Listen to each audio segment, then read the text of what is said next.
오늘 읽은 본문의 말씀은 예수님이 설교하신 산상수훈의 처음 부분인데요. 성경에 보면 예수님은 모든 사람들이 구원을 받고 주님께 돌아오기를 기다리시고 사랑하셨어요. 그런데 어떤 무리들에게는 이 독사의 새끼들아 라고 얘기하면서 성전에서 내치셨던 그런 무리들이 있습니다. 그 무리들이 누구죠? 여러분들이 잘 아는 바리새인과 서기관들의 무리였죠. 그들은 왜 그랬을까요? 외식하는 자들이었기 때문에 그랬습니다. 근데 그분들이 또 누구지요? 그분들이 지도자들이었기 때문에 주님은 더 엄격하게 책망을 하셨다고 믿습니다. 그러니까 외형적으로 판단해서 주님의 심판을 받은 바리새인과 서기관들 같은 자들이 되지 않기 위해서 우리가 지금 현재 믿는 믿음들을 나타내는 신앙생활이 어떠한지를 좀 살펴봐야 된다고 저는 생각이 들었어요. 여러분, 이건 뭐 기초인데 뭐 이러지만, 그러나 이미 다 알고 있는 거지만 기초를 가지는 것이 저는 다시 한번 중요하다고 생각을 했습니다. 그러면 첫 번째로 서기관들과 바리새인들이 왜 심각한 정죄를 받았는지 한번 살펴보겠습니다. 왜 그랬을까요? 그분들은 되게 생각이나 관심이 대부분 남들에게 보여주기 위한 외적인 종교적인 행위에 관심을 두었기 때문이라고 생각합니다. 누가 믿음이 좋은지 알려면 혼자 있을 때 무엇을 하느냐를 보면 된다고 말씀들 많이 하시죠. 자, 혼자 있을 때에 하나님의 뜻을 찾고 따르기를 원하는 사람들이 저는 참 신자라고 생각합니다. 그런데 바리새인들과 서기관들은 마태복음 23장 5절의 말씀처럼 그들이 하는 행실은 모두 사람들에게 보이려고 하는 것이다 라는 것이었습니다. 찔림이 있어요. 이 목사들 중에 이런 분들이 좀 있어요. 저도 때때로 바리새인과 제 안에서 그런 모습을 보면서 참 애통하고 회개하는 그런 시간들을 참 많이 보내고 있습니다. 그 당시 바리새인과 서기관들은 사람들의 인정을 받기 위해서 옷수를 길게 늘어뜨리고 장터에서 인사받기와 사람들이 자기를 선생이라고 불러주기를 즐겨했습니다. 그리고 약초의 중량을 정확히 달아서 11조를 드렸으나 11조보다 더 중요한 의와 인과 신, 곧 정의와 자비와 믿음, 신의는 지키지 않았다. 또 두 번째로 서기관과 바리새인들이 심한 정죄를 받았던 이유 중에 하나는 율법을 행하기 위해서 규례를 만들어서 정작 율법을 어기게 하는 가르침을 했기 때문이에요. 마치 우리나라에도 헌법이 있는데 헌법에 따라서 제정된 작은 법령들이 있는데 그러니까 헌법을 준수하기 위해서 제정된 법령들이 있는데 그 법령이 오히려 헌법의 의도를 어기게 하는 경우가 있다는 것이죠. 예를 들면 그 구약에 보면 부모님에게 마땅히 드려야 할 것을 가지고 하나님께 이거는 예물을 드릴 것입니다 라고 고르반 하면은 그 예물을 부모님을 안 드리고 하나님께 드린다는 거죠. 그러면 사람들이 이 사람은 부모님께 드리지 않고 하나님께 드리는 걸 보니까 와, 믿음이 굉장히 좋은 사람이다 라고 생각하는 사람들도 있을 거 아니에요. 그러니까 부모님을 공경하라고 하는 성경에 있는 기본적인 하나님의 말씀을 어기게 되는 오도를 범하게 되는 것이죠. 그래서 진리의 말씀을 오히려 오도하게 함으로 성도들을 혼란케 하는 그런 일들이 있습니다. 또 안식일 규정 같은 것도 사실은 그런 게 있는 것 같아요. 우리 주님이 안식일을 정하신 이유는 뭐지요? 우리를 억압하려고 하는 게 아니라 하나님께서 우리를 축복하시고 우리를 회복하시기 위해서 사람들을 위해서 이 안식일을 주셨는데 오히려 안식일이 사람을 억제하는 그런 자유를 속박하는 그런 것이 되었단 말이죠.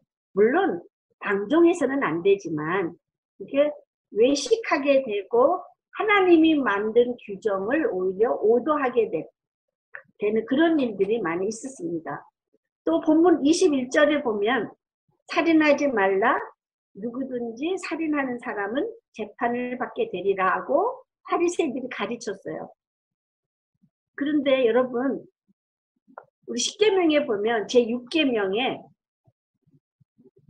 모세를 통해서 하나님이 주신 말씀은 살인하지 말라였어요. 살인하지 말지니라. 살인하지 말라였습니다. 살인하지 말라. 그리고 토를 안 다셨어요. 누구든지 살인하는 사람은 재판을 받게 된다. 그 얘기는 뭐냐면 바리새인들이 이걸 어떻게 바꿨냐 하면 누구든지 살인하면 심판을 받게 된다라는 것으로 바꿨어요. 그러니까 뭐냐면 살인하지 말라고 하신 하나님의 적극적이고 절대적인 계명을 약간 트위스트해서 피동적으로 상대적으로 조건부적인 말씀으로 이해하게 만드는 거죠. 이런 일들이 참 많이 있는 것 같아요. 너무 많아요. 그래서 같은 성경을 가지고 얼마나 다른 해석들을 많이 하는지 이거 굉장히 위험한 일이라고 생각합니다. 사람들에게 법의 심판이 두렵거든 살인하지 말라라는 생각을 갖도록 하는 오도를 한 것이죠. 또 그 사람들은 종교적인 열심이 컸으나 자기들의 의를 위한 열심이었기 때문입니다. 그래서 서기관과 바리새인들은 기도할 때에 그 길에 서서 손을 들고 자기와 남을 비교하면서 자기의 의를 내세웠어요.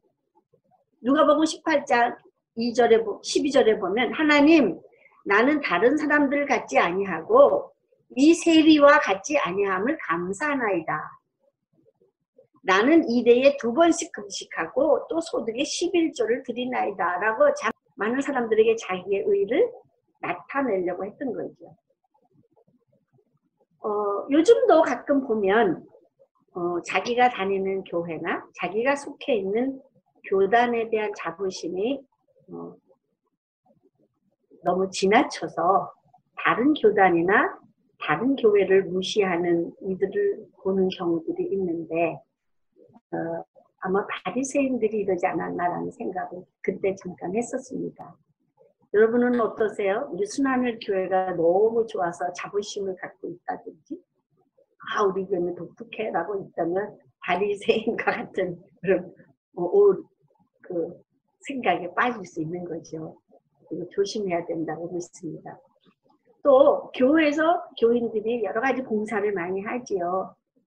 그런데 그 봉사가 교회나 또 담임 목사나 리더들에게 교인들에게 인정을 받기 위해서 한다거나 아니면 하나님의 축복을 받기 위해서 한다거나 아니면 하나님의 사랑을 더 받기 위해서 열심히 교회에서 봉사한다면 이거는 정말로 큰 잘못된 생각이라고 믿습니다.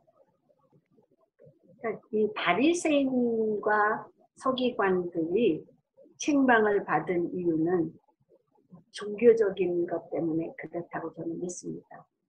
오늘 본문의 산상수훈을 통해서 팔복으로 말씀하신 그 말씀, 마음과 자세를 하나님을 사랑함으로 해야 된다고 하는 기본적인 하나님의 진리의 말씀 위에 가난한 심령으로 하나님의 다스림을 구하고 자기 죄를 애통하며 깨어지고 낮아져서 온유하며 이웃을 긍휼히 여기고 더러운 자기의 의를 버리고 주님의 의를 목말라 하며 주님을 위한 핍박과 고난을 기쁘게 받는 것이 참 제자의 도다라는 것을 이 산상수훈에서 보여주고 있다고 믿습니다.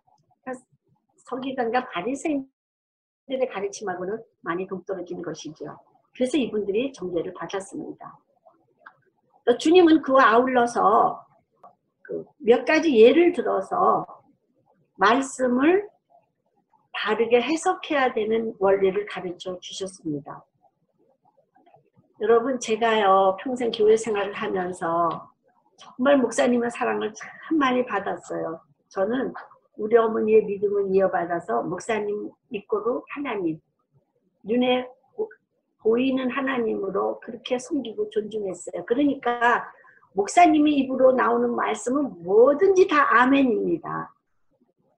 그리고 여러분 아시다시피 제가 목소리가 좀 크잖아요. 박 집사가 아멘하면 목사님이 그냥 더 영적으로 충만해지시는 거예요. 신방을 가셔도 꼭 박 집사 같이 가자고 그러시고 그랬어요. 왜냐면 내가 열심히 아멘하지, 열심히 찬양하니까, 또 열심히 헌금도 하니까. 하여튼 목사님의 사랑을 참 많이 받았어요. 그러니까 교회에서 아는 사람들, 저렇게 젊은 여자가 어떻게 그렇게 믿음이 좋으냐고. 아울러서 또 정달아 우리 친정어머니가 나 때문에 막 또 이렇게 올라가시니, 우리 목사님이 또 우리 친정어머니 칭찬을 또 그렇게 하셨기 때문에 그런 일들을 이렇게 있으면서 제가 참 문득발 몰랐었는데, 제가 이제 구세군 신학교를 가서 공부를 하다가 뭘 배웠냐면은 성경 해석학이라고 하는 과목이 있는데 그걸 배우게 됐어요.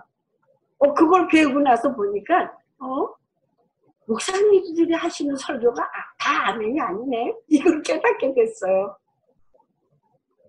그때부터 소위 분별력이 생기기 시작했어요, 제 안에. 어떤 게 진리인지. 그래서 참 그 성경을 바르게 해석하는 걸 꼭 배워야 되겠다. 그래서 예전에 우리 WLI에서 내가 목사님한테 여보, 우리 성경 해석학이라는 과목을 꼭 넣었으면 좋겠어요 라는 얘기를 할 정도로. 그러니까 우리 목사님은 WLI는 신학교를 졸업한 목사들을 위한 학교입니다. 실제로 사역하고 있는 사역자들을 위한 평생 하는 학교입니다. 그런 말씀 마세요. 할 게 많습니다. 이렇게 얘기를 하신 적이 있었는데, 예수님께서 성경을 바르게 해석하는 방법을 산상수훈에서 가르쳐 주셨어요. 그러니까 바리새인들과 서기관들은 자기의 의와 열심을 자랑하려고 하는 교만한 생각을 품고 율법을 보았기 때문에 말씀을 잘못 이해한 것이 참 많았죠.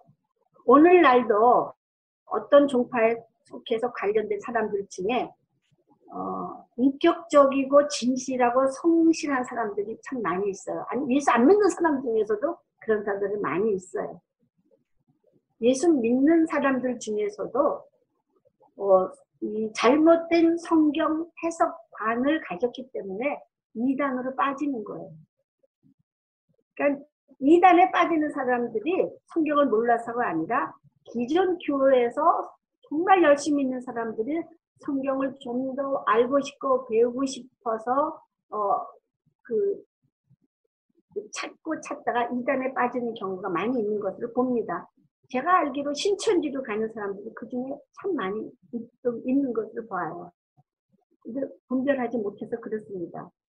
예수님 시대에도 많은 사람들이 서기관과 바리새인들의 잘못 가르친 대로 율법을 이해하는 경우가 많이 있었습니다.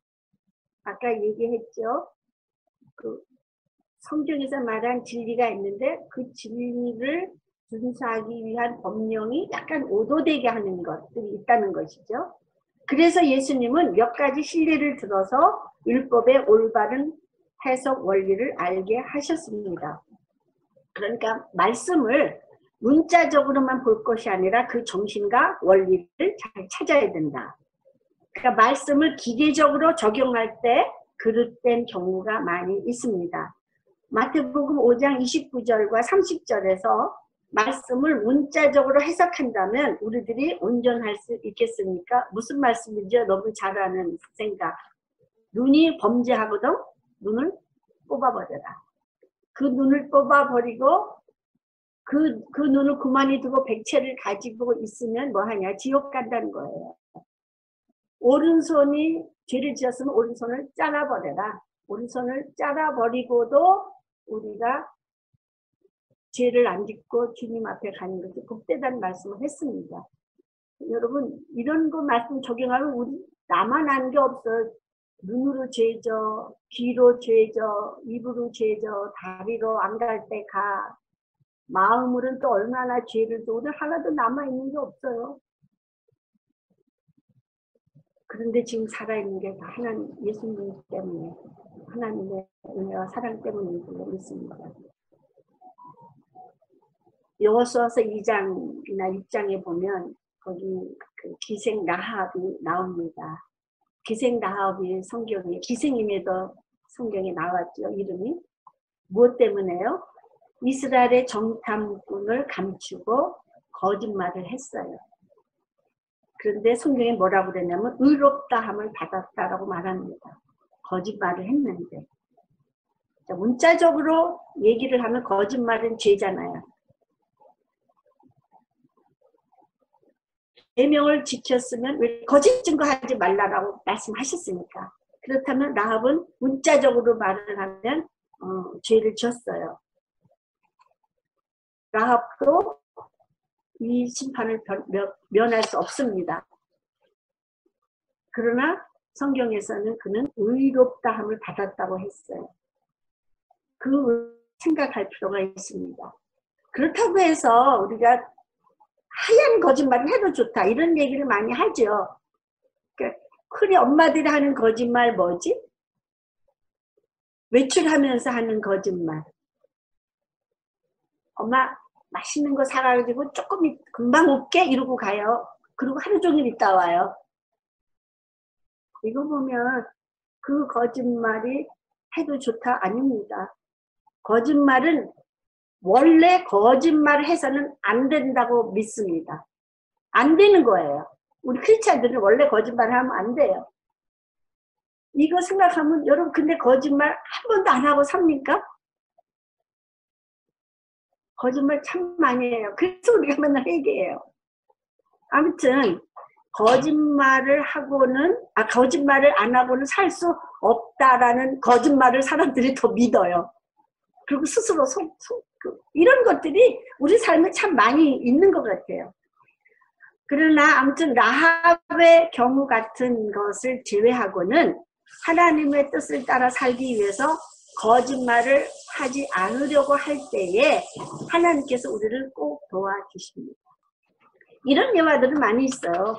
하지만 6.25 전쟁 때 어떤 목사님이 피난을 미처 못 갔어요. 그래서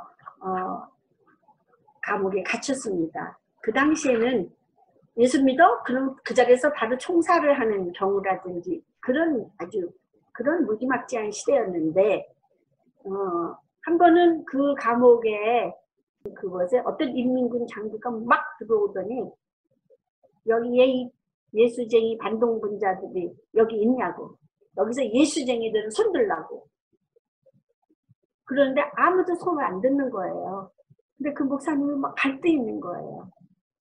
내가 여기서 가만히 있으면 어쨌든 살아갈 목숨을 유지할 것 같은데 내가 목사로서 그렇게 할 수 없다. 그래서 죽음을 각오하고 손을 들고 네 여기 있습니다 라고 했대요. 그랬더니 그 사람이 뺨을 때리고 욕을 하고 막 차면서 그 목사님을 끌고 나갔어요. 한참을 이제 가는데 그 사람이 그러더래요. 목사님, 제가 목사님을 압니다. 어렸을 때 제가 목사님 교회 다녔었어요. 지금 빨리 도망가세요. 그러더래요. 그리고 그분이 공중에다가 총을 2발을 탕탕 쏘는 바람에 그분이 피난 와서 살아났다고 하는 간증들이 있습니다. 여러분 그런 간증은 참 많아요. 저는 어렸을 때 그런 간증을 참 많이 들었고 우리 김진권 목사님의 간증도 이와 비슷한 간증이에요. 그분이 오면서 기독교인으로서 거짓말 안 하고 신앙을 지켰기 때문에 받는 고난과 그 가운데서 하나님 자기를 어떻게 살리셨는지에 그분의 간증은 굉장히 유명합니다. 이런 일들이 많이 있고요. 또 어떻게 보면 우리 미국에 보면 총기 사건들이 많이 있어. 근데 옛날에 어떤 고등학교에 그 어떤 아이가 예수 믿는 애들 총을 다 쏴서 죽였던 사건이 센세이션 했어요. 그래서 그것 때문에 사실은 더 콜 운동이 일어나기 시작을 했던 어떤 동기 중에 하나가 된 거거든요.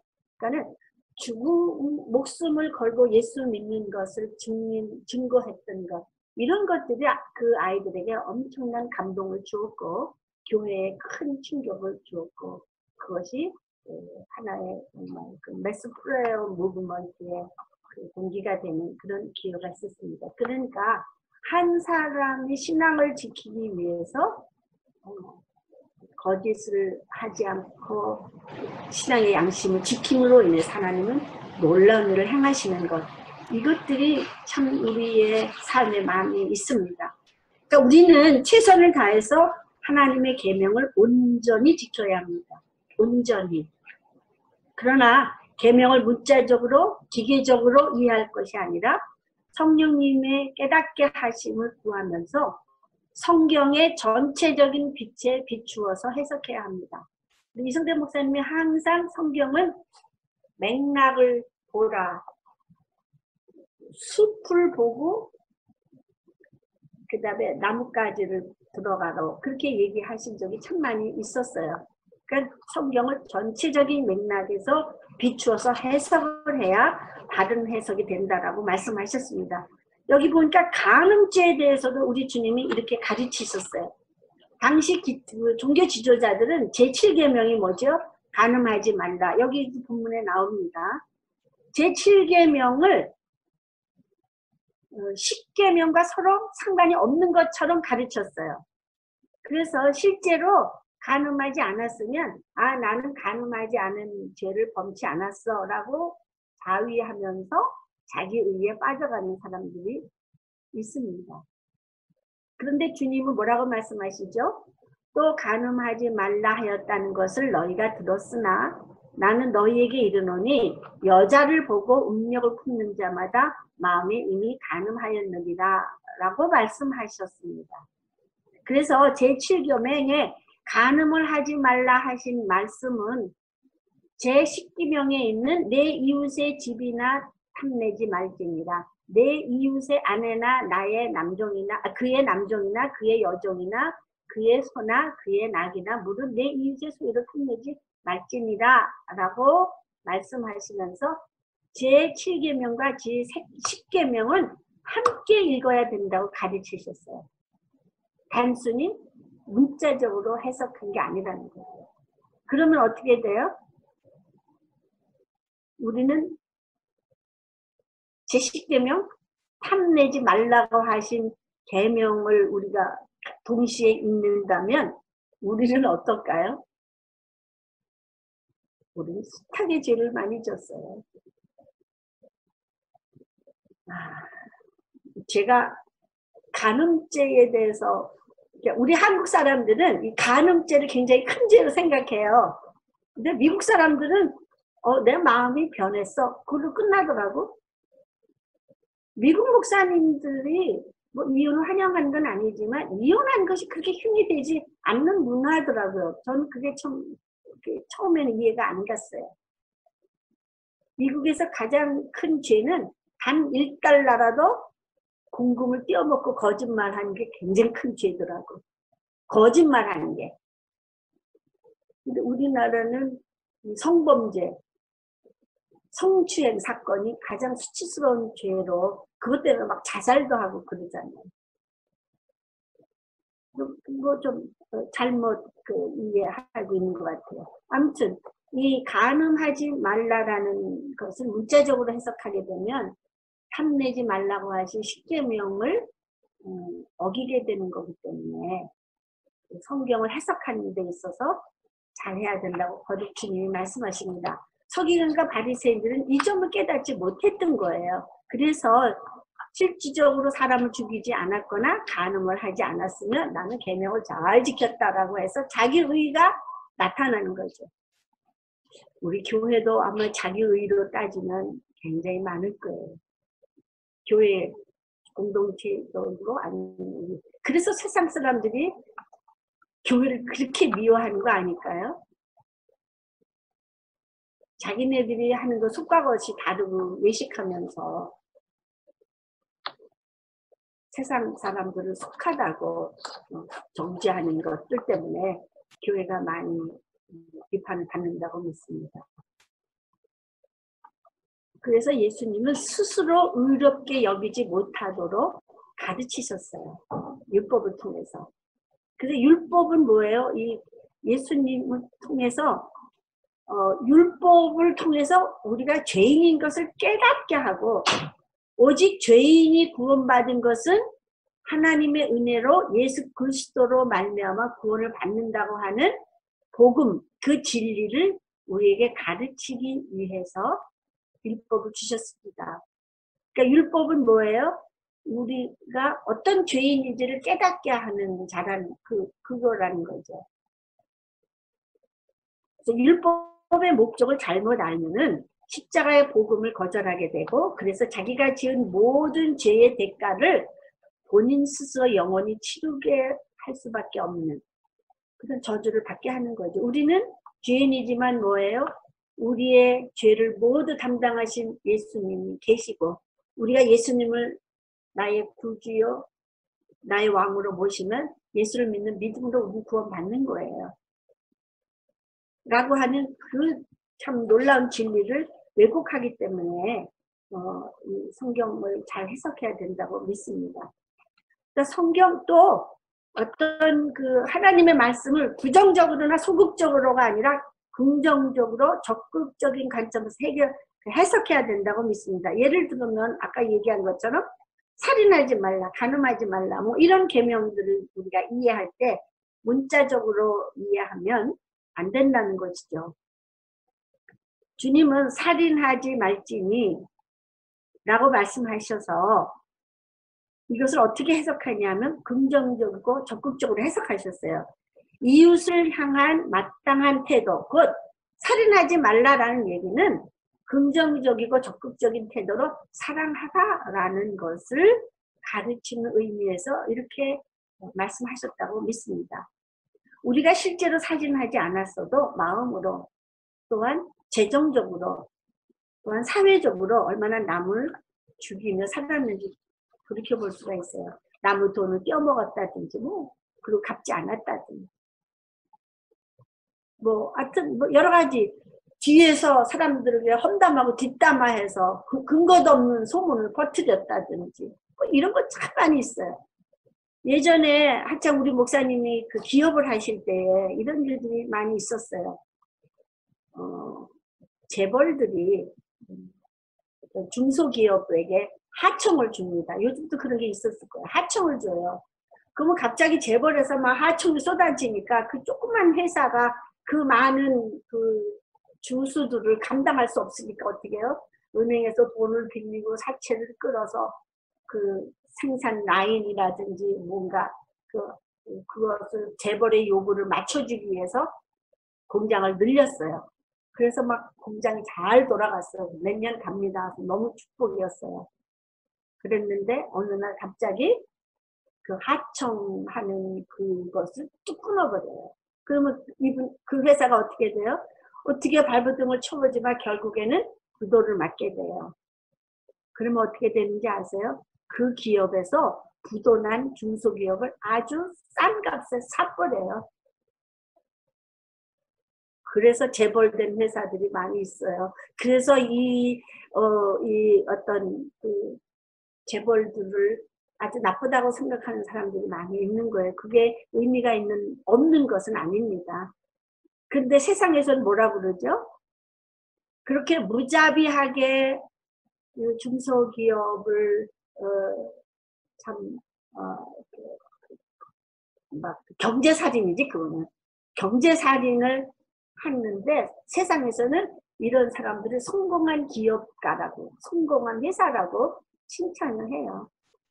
우리나라가 가독에 이런 게 참 많았었고요. 진짜 중소기업 하는 사장들은요. 그래서 그 재벌 기업에게 잘 보이게 하기 위해서 베레벨 로비와 수단을 다 하는 이런 좋지 않은 문화들이 우리나라 기업에 생기게 된 거죠. 너무너무 이것도 살인 중에 하나인 거예요. 또 우리 혀로 아까 제가 잠깐 말씀했지만 어떤 뜬소문 그렇게 카더라라는 방송을 자꾸 내버려가지고 의심하게 하고 이런 것들이 사실은 살인하는 거나 마찬가지라는 거죠. 율법을 부정적으로 소극적으로 이해하고 거짓된 종교적 안도감에 취해 살게 되면 주님께서 바리새인과 서기관들이 한 것처럼 이 복사의 새끼들아 라고 우리에게도 호통을 치시게 될지도 모르겠습니다. 우리가 이 부분에 대해서 심각하게 생각할 필요가 있습니다. 저는 많은 사람들이 이런 얘기를 하는 걸 들었어요. 크리스찬들이, 리더들이, 심지어 목사들이. 아니 내가 뭐 바람을 펴, 도박을 해, 내가 뭐 계집질을 해, 어? 나 같은 사람 나와보라 그래. 이런 사람이 있었어요. 왜냐면 부인이 바가지를 긁으니까 뭐 때문에 네가 불만이냐 하면서 그런 얘기를 하는데 난 저분이 목사인가 할 정도로 그분의 기준은 이 하나님의 계명을 문자적으로 해석하는. 근데 그분의 인품이나 그분이 그런 분이 아닌데도 어떠한 부분은 그렇게 생각하는 그런 불신앙들이 거기 있다는 거죠. 예수 믿는 우리 안에 얼마나 많은 불신앙들이 있다는 것을 사실은 솔직히 인정하고 자기의로부터 자유로워져야 될 줄로 믿습니다. 율법은 그 자체가 목적이 아니라 누구를 가리키죠? 예수 그리스도를 계시하기 위해서 우리에게 주신 것이라는 것을 우리가 명심해야 될 필요가 있습니다. 서기관과 바리새인들은 성경 교사들이고 성경의 아주 전문가들이에요. 그런데 그들이 열심히 성경을 외우고 연구했으나 예수님을 만나지 못했다고 요한복음에 말씀하십니다. 너희가 성경에서 영생을 얻는 줄을 생각하고 성경을 상고하거니와 이 성경이 곧 내게 대하여 증거하는 것이로다. 그러나 너희가 영생을 얻기 위하여 내게 오지 아니하는도다 라고 탄식했어요. 여러분 종교의 영이라는 얘기 많이 들으셨어요. 율법과 복음이라는 설교도 많이 들으셨습니다. 종교의 영을 이렇게 말하자면 즉 바리새인과 서기관의 영이라고 볼 수가 있겠는데 다른 건 다 해도 예수님만 만나지 못하게 하는 게 종교의 영의 아주 독특한 거예요. 파워풀합니다 이게. 그런데 지금 교회에 보면 그런 게 참 많이 있는 것 같아요. 그래서 우리가 우리 스스로 참 그 적극적이고 긍정적인 성경 해석의 마인드를 가지고 진리의 말씀대로 살아가면서 종교의 영과 대적하며 살아갈 때에 교회에 주신 그 하나님의 목적을 이루실 줄로 믿습니다. 예수님이 이 땅에 오신 목적을 이루하실 걸로 믿어요. 오늘날도 보면 성경을 잘 아는데 예수께서 오지 않는 사람들이 있어요. 신학교 교수들 중에 좀 많이 계신 것 같아요. 뭐 동성애를 지지하는 목사, 차별금지법을 지지하는 목사들이 있다면 아마 그럴 수도 있겠죠. 아무튼 anyway 성경에서 말한 그 진리를 어기는 경우에 예수님을 목사긴 하지만 그분이 정말 예수님을 만났나 라고 생각할 필요가 있을 때 근데 그분에게 손가락질을 할 게 아니라 사실은 나는 어떤가를 돌아볼 필요가 있다고 저는 믿습니다. 사도 바울은 율법이 우리를 그리스도에게로 인도하는 몽합선생이라고 말씀하셨어요. 그리고 그러므로 우리로 하여금 믿음으로 말미암아 의롭다함을 얻게 하려 함이라고 말씀했습니다. 율법은 하나님의 뜻과 요구와 속성을 알려주는 것이죠. 그래서 내 힘으로는 도저히 율법을 지킬 수 없기 때문에 우리 스스로 구원받을 수 없다는 것을 인정하고 예수께로 나오게 되는 그런 가정교사와 같다는 것이죠. 우리는 스스로 의인이 될 수 없는 죄인이라는 것을 날마다 고백해야 되는 줄로 믿어요. 그래서 주님 아니면 난 아무것도 할 수 없는 존재고 나는 주님을 떠나서는 정말 바리새인과 서기관과 전혀 다름이 없다는 것을 우리 자신을 잘 인정해야 됩니다. 아니야라고 스스로 속지 않는 저와 여러분 되기를 축복합니다. 세 번째, 그러면 바리새인과 서기관들이 왜 계명을 잘못 해석하나요? 그 사람들이 문자적으로 해석을 하는데 왜 그렇게 하게 됐느냐? 첫 번째는 그들이 교만해서 하나님의 말씀을 잘못 깨닫기 때문이라고 믿습니다. 하나님의 말씀은 겸손하고 깨끗한 마음으로 읽어야 되는데 그분들이 교만했기 때문이에요. 왜냐면 난 랍비거든. 나는 선생이거든. 난 모든 걸 다 잘 알아. 그럴 때 참 어려움이 있어요. 우리 중에 어떤 분이 그럼요. 나는 잘 알아요. 네, 그럼요. 라고 해서 잘 아는 분이 계셨는데 나중에 알고 보니까 그분이 좀 미혹당하는 것을 보면서 나는 잘한다 라고 생각하는 게 참 위험하다. 그래서 항상 겸손하게 배우려고 하는 마음을 가져야 되는 것이 중요하다. 그 예를 보면 바울이 그랬잖아요. 바울이 어떤 사람이에요? 율법에 아주 능통한 사람이에요. 그런데 그 사람이 뭐예요? 기독교인들을 잡으러 다녔어요. 율법주의자였기 때문에. 그런데 사도 바울이 예수님을 만나고 나서 고백한 게 뭐지요?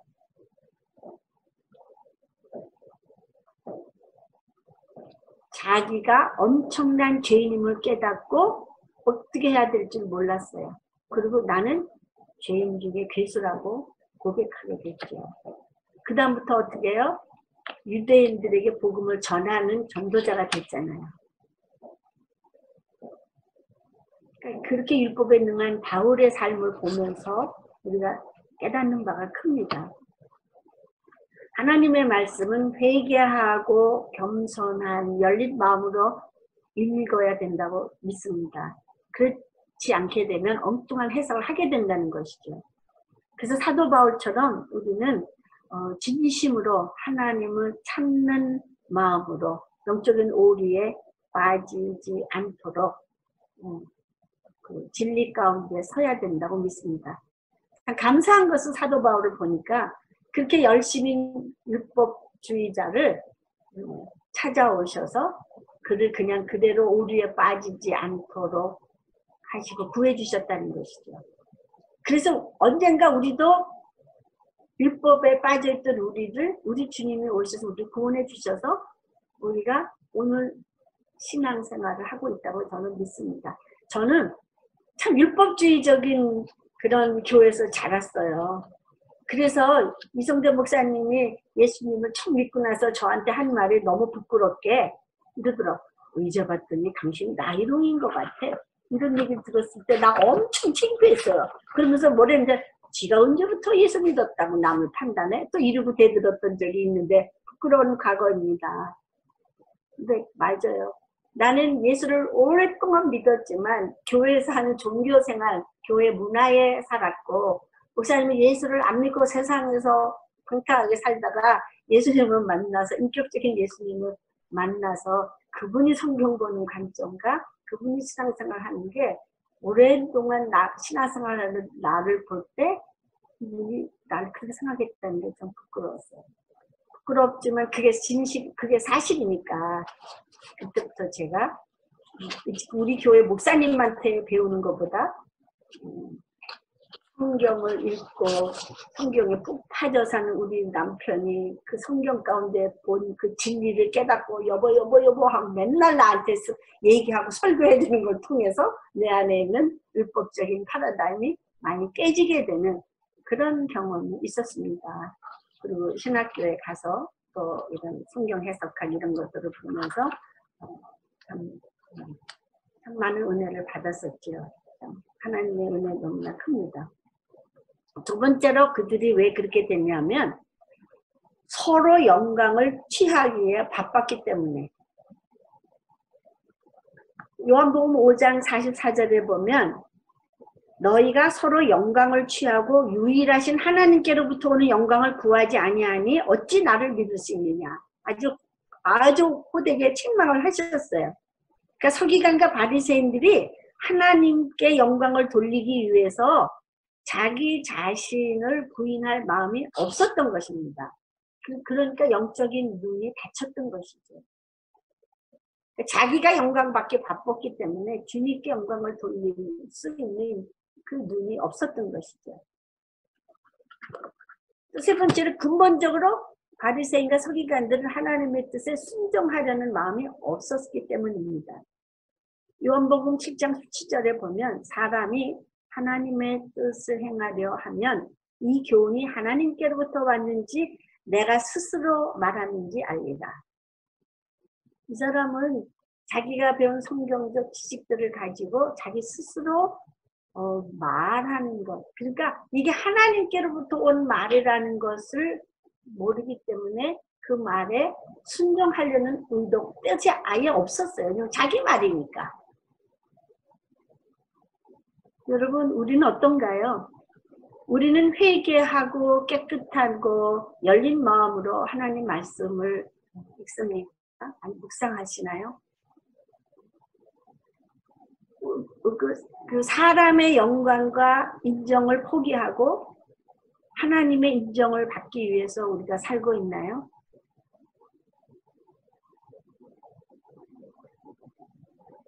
대부분의 사람들이 그럼요. 그런데요. 그것도 그렇지만 보이는 우리 성도들, 우리 목사님들 이런 사람들한테도 인정받으면 좋은 거 아닐까요? 이렇게 얘기하는 사람들도 많아요.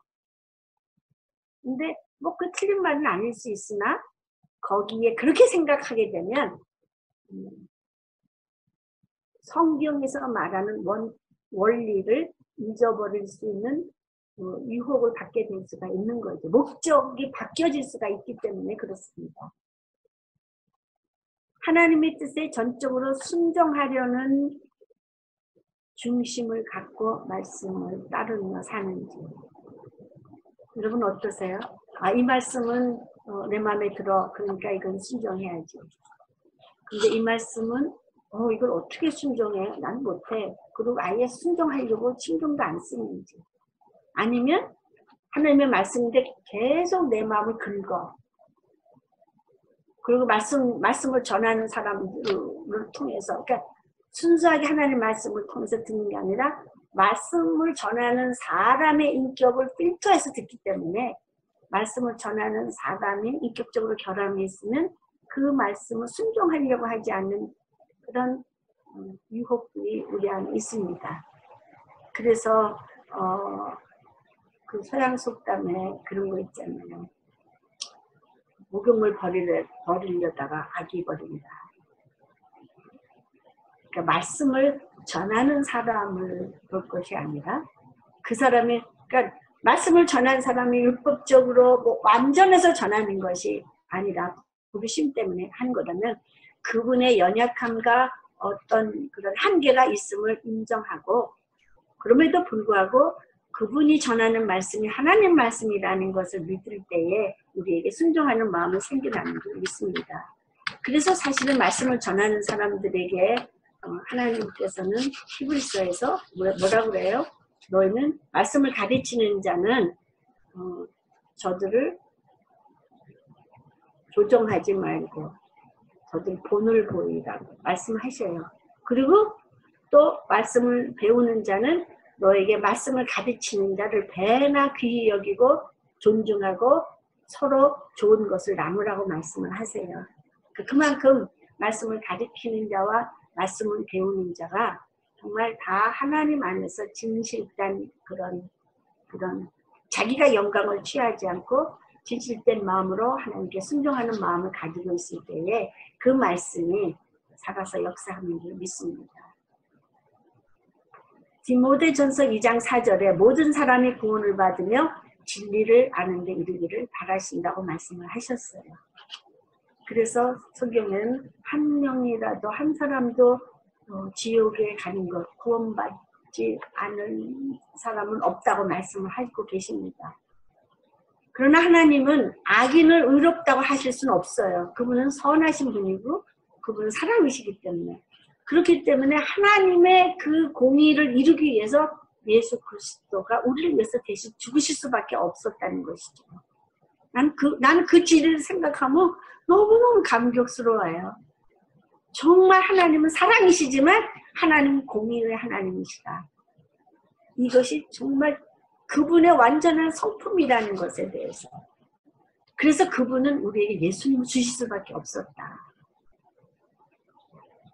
그래서 우리가 그 예수를 믿는 그 조건으로 남녀노소 배우고 안 배우고 많이 가졌고 안 가졌든가 아무 상관없이 단순한 진리를 우리에게 주셨구나. 얼마나 그 사건이 감격한지. 제가 오랫동안 그 예수를 믿고 신앙생활을 했으면서도요. 내가 이 진리를 깨달은 건요. 이성대 씨를 통해서예요.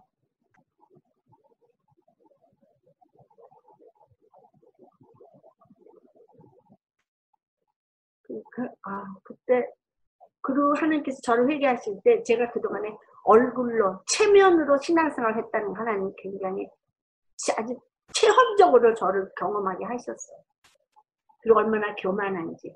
젊은 나이에 좀 세상적으로 조금 성공했다고 굉장히 교만했었던 적이 있었고 내 신앙의 잣대로 사람들을 많이 판단했던 적이 있어서 참 하나님 마음을 아프게 해드렸던 그런 기억들.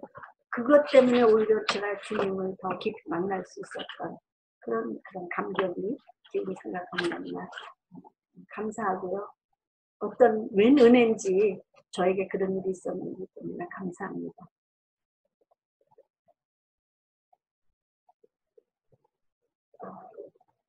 예수님이 살아 계실 당시에 이스라엘 사람들은 그 히브리어를 알지 못했어요. 왜냐하면 그 바벨론 포로 시기를 지나면서 그 아람어를 사용했었기 때문에 그 이스라엘 사람들이 히브리어로 이렇게 써 있는 구약 성경을 읽을 수가 없었어요. 글을 모르기 때문에.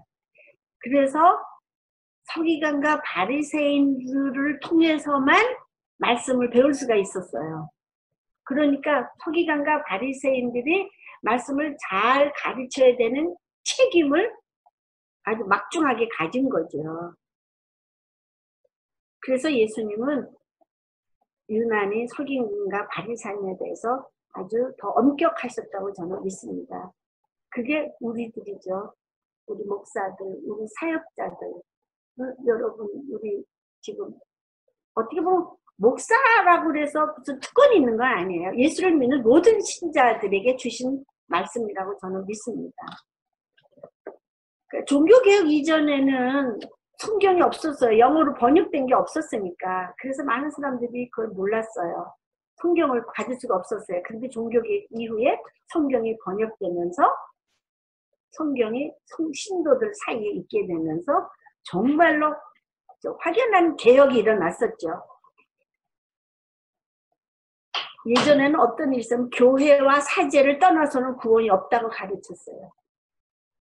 그래서 심지어 타락했을 때는 어떤 일이 있었냐면 죽은 영혼을 위해서 헌금을 하는 그 순간 죽은 영혼이 지옥에 있던 영혼이 뿅 하고 올라와서 연옥에를 간다. 이런 가르침을 가르쳤어요. 그러니까 얼마나 많은 사람들이 조상들을 위해서 지옥에 안 가고 연옥에 가는 것을 소망했는지 어마어마한 헌금을 내면서 교회가 부패하기 시작했고 암흑기에 들어가게 된 그런 교회사를 통해서 볼 수 있습니다. 그러니까 잘못된 가르침이 얼마나 교회를 어렵게 했는지.